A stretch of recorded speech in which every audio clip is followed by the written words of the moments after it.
বিশ্বাস করেন, ওয়াল্লাহি আল্লাহর কসম করে বলছি, বিশ্বাস করেন, আপনার ইন্তেকালের পরে 40 দিন সময় লাগবে না এদের আপনাকে ভুলে যেতে। ওয়াল্লাহি আল্লাহর কসম করে বলছি, এই মানুষগুলোর কেউই আপনার প্রকৃত অর্থে আপন নন।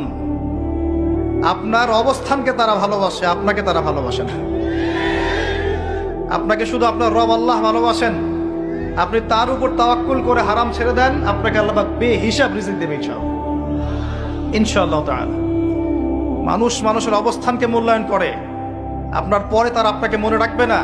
আপনি আমি যদি আজকে পৃথিবীতে নাও থাকতাম, আজকে যদি আমরা পৃথিবীতে নাও থাকতাম, পৃথিবীর ঘূর্ণন কমে যেত না।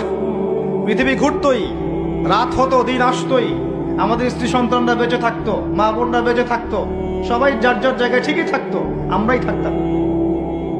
এটাই বাস্তবতা, এটাই দুনিয়ার নির্মম বাস্তবতা। তাহলে এই দুনিয়ার সংক্ষিপ্ত জীবনে কাদের কথা চিন্তা করে আপনি আল্লাহর অবাধ্যতা করছেন? কাদের কথা চিন্তা করেন? স্ত্রী সন্তান পরিবার পরিজন ছেড়ে দেন, আল্লাহর ওয়াস্তে হারাম ছেড়ে দেন, হালালে চলে আসেন।